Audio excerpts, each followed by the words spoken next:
Successful disaster recovery requires resilient employees.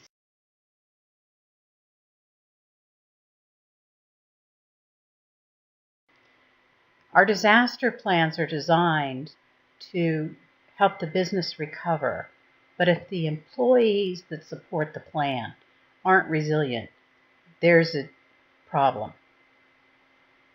What is resilience? It's the ability to bounce back, to become as good or better than you were before some adverse event or tragedy occurs. And it's the ability to recover quickly. Lack of resilience is the inability to bounce back. The person's functioning, their psychological functioning, and their physical functioning, cognitive functioning, does not return to the prior level, or recovery is slow. And by slow, I'm talking many months and years, in some cases decades. There's a higher likelihood of problems such as PTSD, anxiety, and depression in individuals who have low levels of resilience. There's a wide range of adverse outcomes. I already mentioned PTSD. Substance abuse is very common. Depression, anger, and violence. They also have increased interpersonal issues that can occur at work or at home. Their ability to function in their role is decreased, and they have behavioral disturbances. And then because low resilience is an indicator of high stress, there's an adverse impact on physical health because stress, depending on which study you read, is responsible. It's the underlying cause for 65 to 99% of all illnesses and disease. Perception is what causes stress, not the situation. So in this diagram, you're in that middle box, and from where you are, you can look at things that you do not want. And if you look at things you don't want, and you perceive them as possible or likely to come soon, then you're experiencing high stress. For example, we're all going to die. But if you perceive that you're going to die this week, your stress level is going to be a lot higher than if it's a someday out there. And what happens many times, people experience an adverse event and they start thinking that the world is unsafe, or maybe they already thought that, and they have more negative thoughts and more beliefs that things they don't want will occur. And so they experience high stress. And stress has a negative impact on our ability to function. I'll talk about that in a moment. If the person focuses on what they want, so this bad thing happens, and they immediately think, well, I didn't want that. What do I want? Well, the business has been disrupted. I want the business to be functioning. I want my job to be secure. I want the company to be secure. I want the company to survive. Or it could be a personal issue. It really doesn't matter. If they look at what they want and they believe that they can do things that will move them towards what they want at a comfortable pace, so they're not stalled, and they believe it's possible, they can feel good even in the midst of recovering from a disaster. And then the expands is about what you want expands. So what you wanted 10 years ago is not the same as what you want today. And what you wanted at some point in your life is now on your what I don't want category.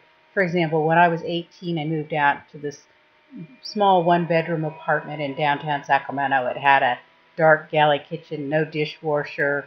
The air conditioner didn't really work during the summer months, and that was definitely what I wanted. It was independence, it was freedom, it was a whole lot of things that I wanted. But if somebody told me I had to move back to that apartment today, it's definitely on what I don't want list. So you see how as you move through life, what you want can become what you don't want. And so how you perceive all of these things impacts your stress. It's not the situation. So what does stress do? Stress decreases cognitive function almost immediately. It narrows our ability to see solutions. It decreases the quality of our relationships. We literally start seeing the negatives in our partners instead of the positives. We start being irritated by our coworkers instead of enjoying their sense of humor. The list is endless in the ways that stress undermines relationships, especially if people aren't really conscious about the fact that the reason they're responding or the other person is responding is the result of stress and not anything that's really about how they feel about one another when they feel good. Our immune function goes down when our stress level goes up. And I already mentioned how that impacts illnesses and disease. Our digestive function also decreases. We know that from the upset stomachs we might get when our stress level goes up. It is an underlying factor for diabetes and obesity that is beginning to be understood, the extent of it. It's going to lead to more illnesses and more inability to. And then our central nervous system, the functioning of it goes down when stress goes up. We see this in increased clumsiness, increased accidents. So this can have an impact as well on work safety issues. When stress goes up, mental health goes down. In fact, you could put stress and chronic stress on a continuum and take it all the way from low stress, very good mental health, to chronic stress going into mental health illnesses from depression and anxiety, all the way to psychosis and schizophrenia. Stress immediately causes worse cognitive ability, which results in worse decision-making ability. Riskier decisions are made when someone's stressed. There's a decrease in mood. The emotional state is actually an indicator of somebody's stress level. Worsening relationships and the increased risk of accidents. So I've pretty much covered that already. So when there's a recovery needed, and I'm talking about something that is psychologically difficult for the individual to bear. Sandy Hook, some of these big storms even, I see people, the election is a perfect example. There were a lot of people who were saying that they couldn't function in the days immediately following the election. There's some who are still struggling. In fact, there's a significant number of the calls to EAP lines have gone up tremendously. But from a business standpoint, and that does affect the business because now the person's functioning is impaired. But from a business standpoint, if something happens at the business and violence in the workplace or even a natural disaster or a fire, especially if there's any loss of life or if it's wider spread where maybe the business hasn't been directly impacted, but the person fears for themselves or their family, all of these things require resilience to maintain functioning. So how does the population look? Well, up to 55% have enough resilience to have a mild impact from a negative life event. And by the way, a divorce can be a negative life event, car accident.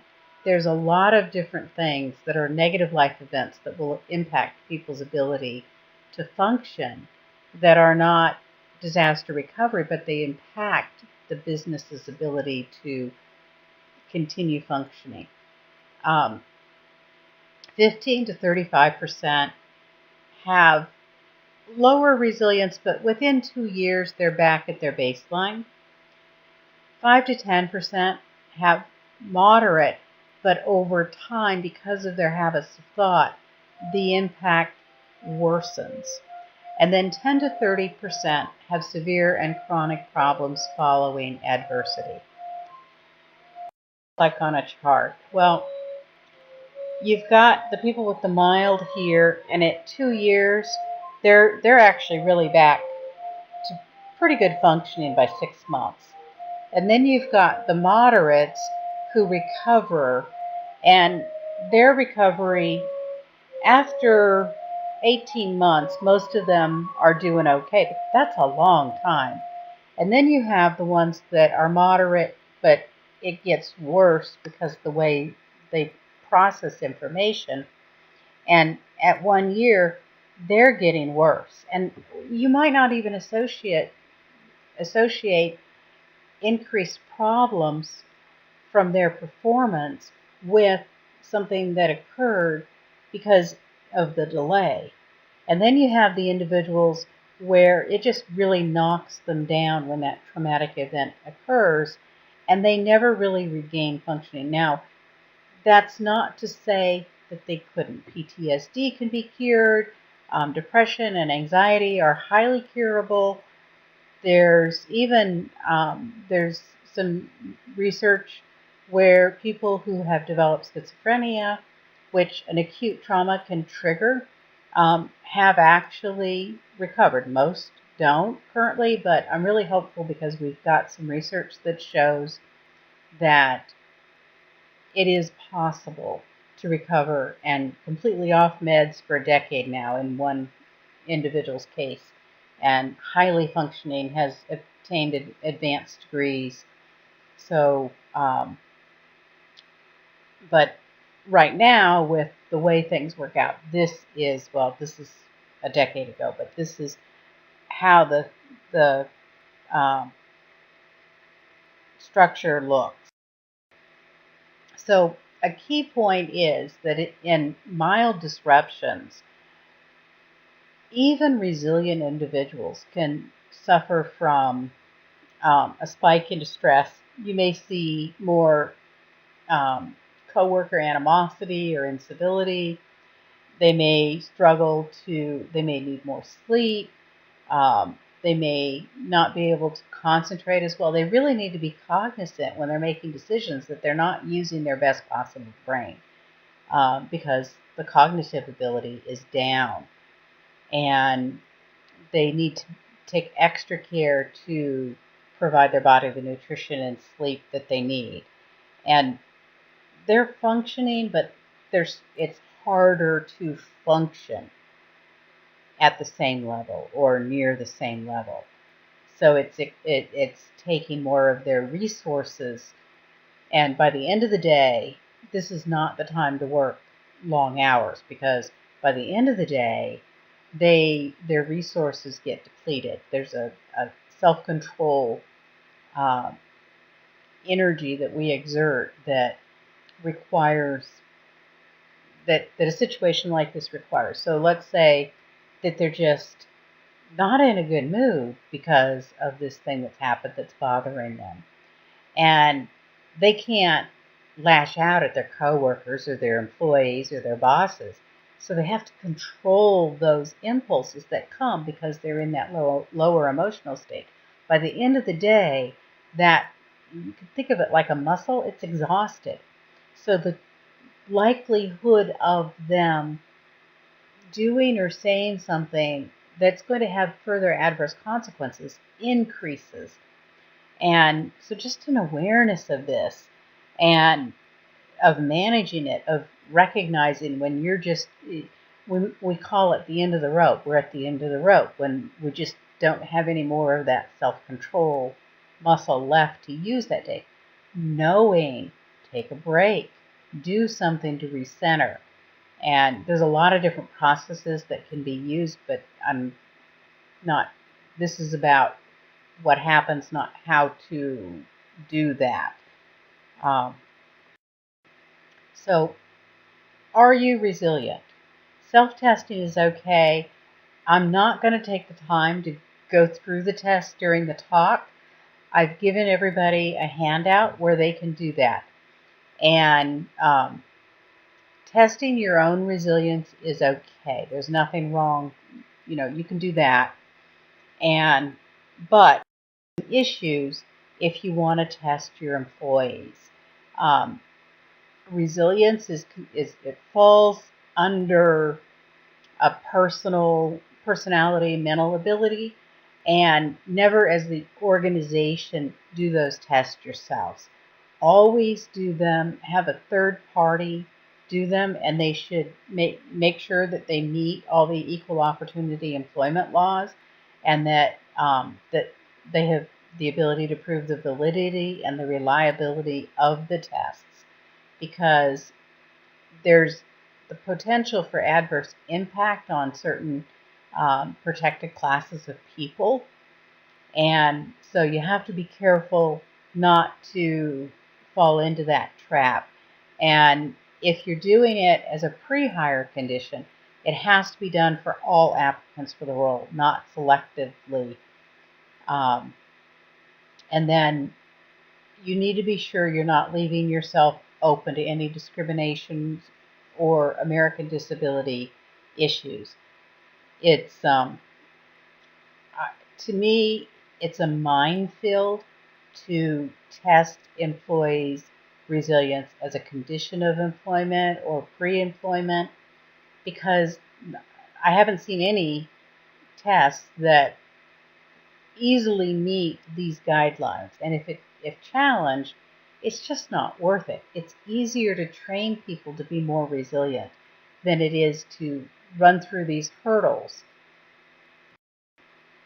So what are the underlying factors that create resilience?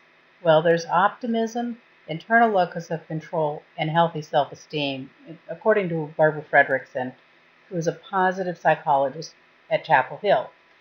Now, a lot of people, and I was one of them, were taught that optimism and pessimism were personality traits that were inborn. But we now know that they're actually the result of habits of thought, and they can be changed. And that pessimism is in a category of habits of thought that lead to unhealthy outcomes. An internal locus of control is the idea, the belief that your actions have an impact on the outcome of your life.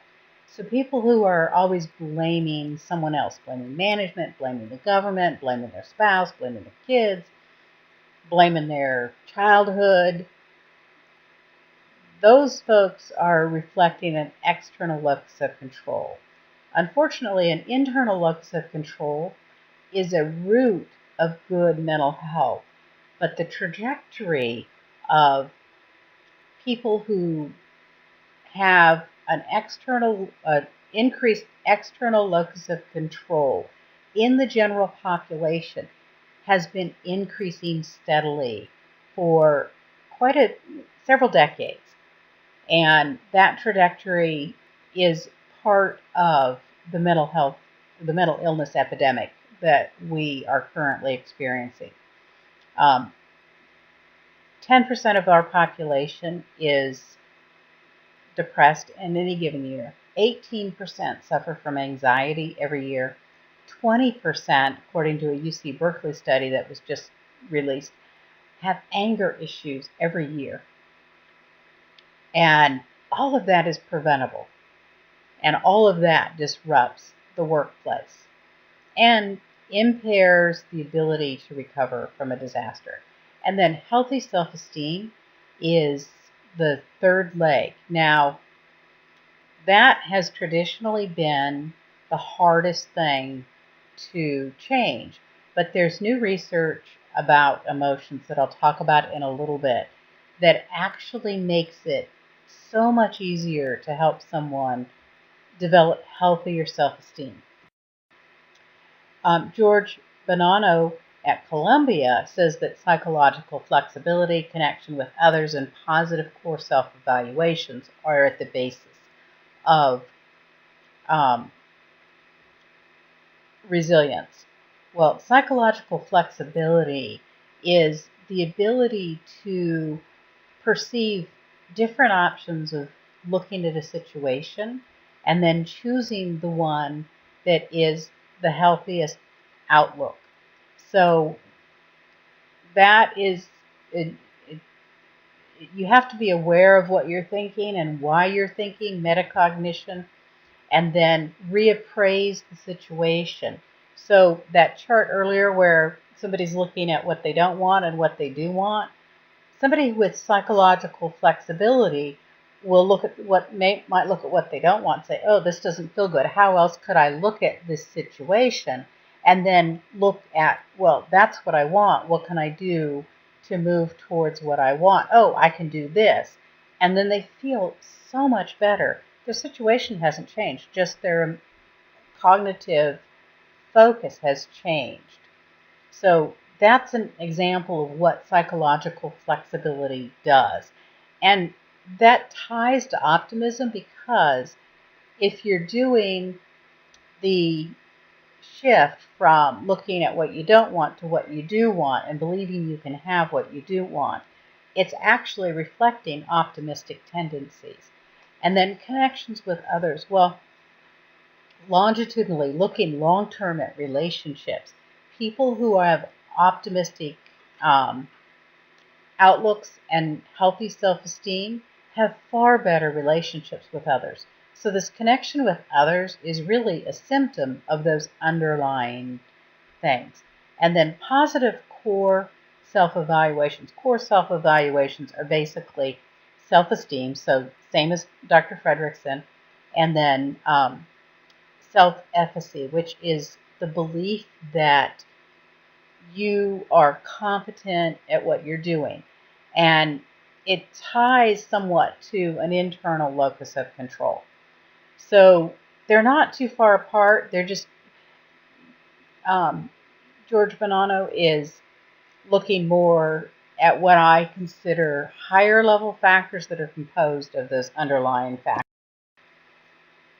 An interesting tidbit is that the characteristics that support resilience in the face of adversity are the most important characteristics for employee engagement. So, increased resilience increases employee engagement, which has been at 30% according to Gallup for over a decade, with 20% of employees disengaged actively, which means that they are actively sabotaging the organization. Another consideration, although it's not straight up resilience, is that whether an employee will be able to put the company's welfare high enough on the priority list. So if somebody you've got in a slot to perform a key role on your disaster recovery team has outside responsibilities, elderly parents, they care for young children, you need to make sure that they have the resources that are going to allow them to do what you need them to do for the company and um, and not have, because if it comes to the children of the company, children are going to come first, and probably elderly parents, if they're in danger, are going to do the same.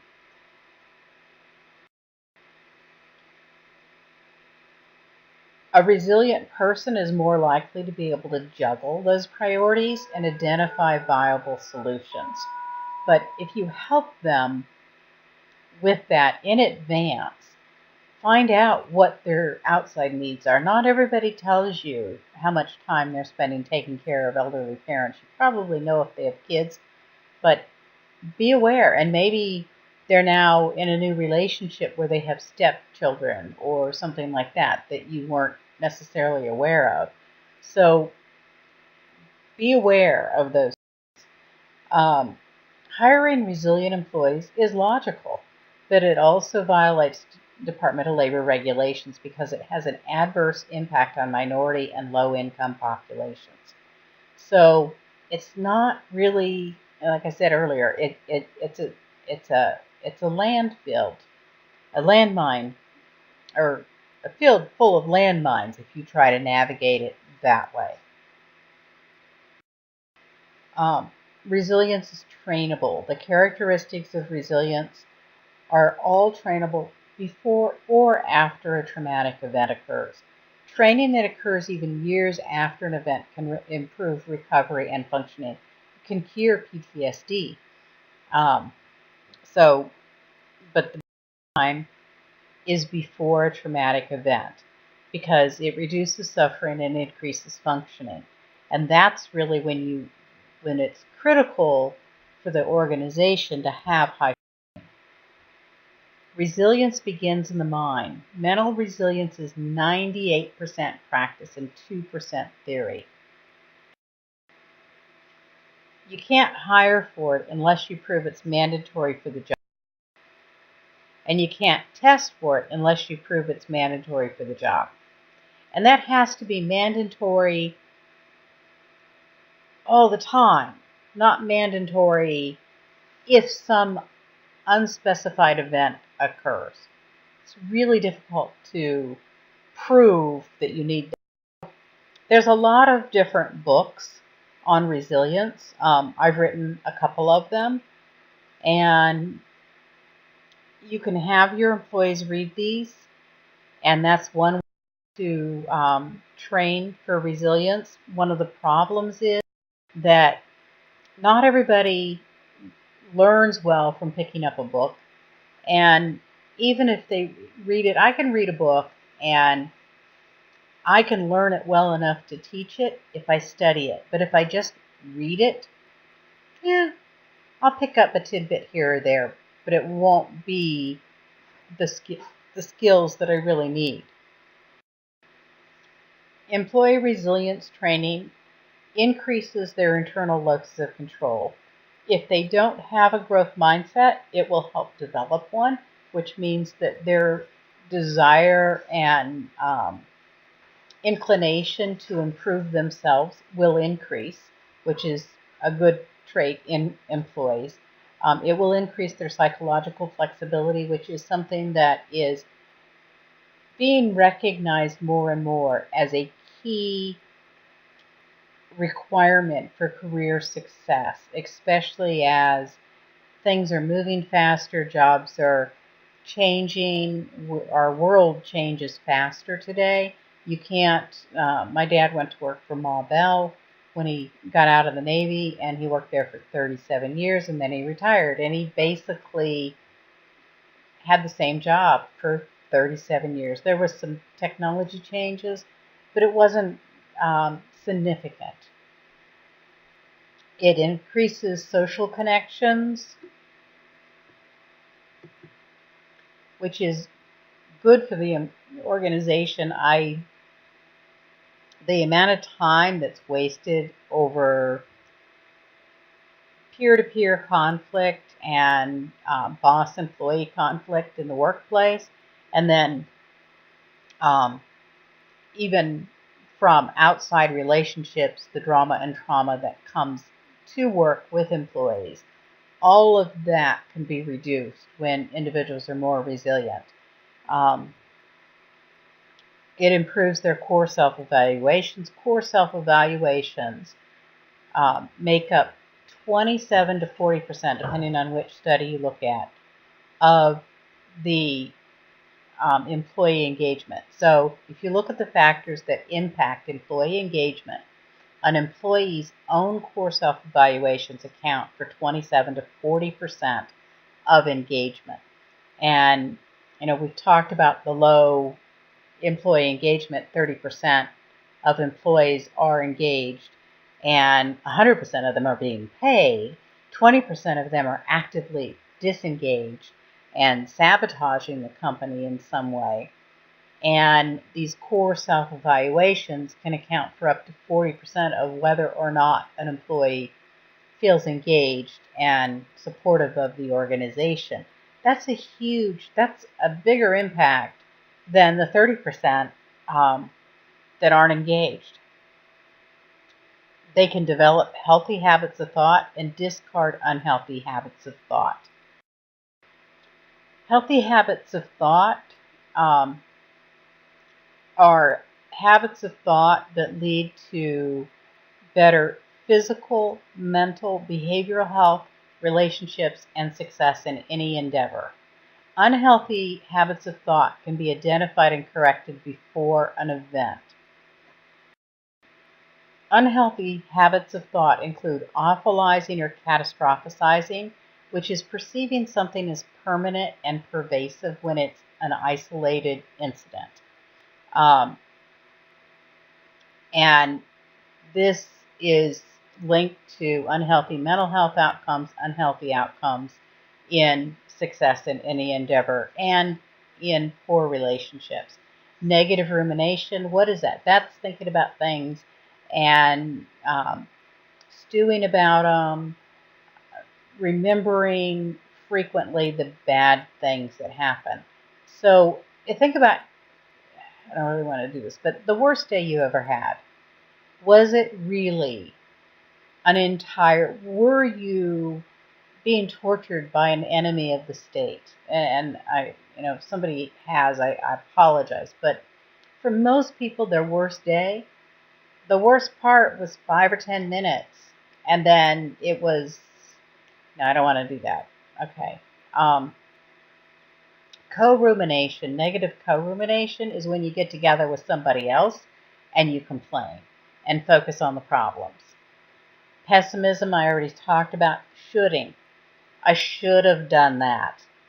It's really like, just visualize it as taking a bat or something and beating yourself with it, because it's a form of self-criticism. And then you've got self-criticism. We don't have to criticize ourselves in order to motivate ourselves to be better. We can simply decide, oh, I don't like that about myself so much. I would like to be different than that. And then turn our attention to what we want. We don't have to keep focusing on what we don't want. Go back to the diagram and thinking about what you don't want and what you do want. Self-criticizing is looking at what you don't want. And even if it's where you are right now, focusing on where you want to go is, you don't have to criticize yourself to do that. You simply have to say what you want to do that you would like better than what you're currently doing, and believe that you can change it. And there's nothing you can't change about how you behave. It's simply a matter of understanding the process. Surface thinking. So what's surface thinking? Somebody says something and you respond. You don't ask yourself, why are they saying that? What's the underlying thing? What's their stress level? What's going on in their life? If it's something really negative that upsets you, or you don't think about yourself. What is my stress level?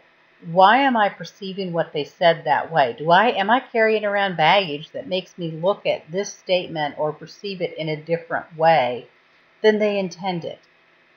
Is there a way I could look at this that would feel better? Surface thinking is not doing any of that. It's simply somebody says something and there's a response, and there's absolutely no thought in the interaction, and then the response gets cemented as if the original surface thinking perception was 100% accurate. And there's a million ways to perceive every situation. And if somebody's just surface thinking, they're not considering alternatives that would be better for them. And then fixed mindset. A fixed mindset is someone who's trying to prove things because they don't. Let's say, for example, somebody thinks they're smart, and maybe they are smart, but they don't have a growth mindset, so they don't think that it's something they can change, so that if somebody or some situation makes them look not smart, they think that means that they really aren't smart. They're under a lot of stress because they don't understand the plasticity of our brains. They don't understand that intelligence is something that can and does change.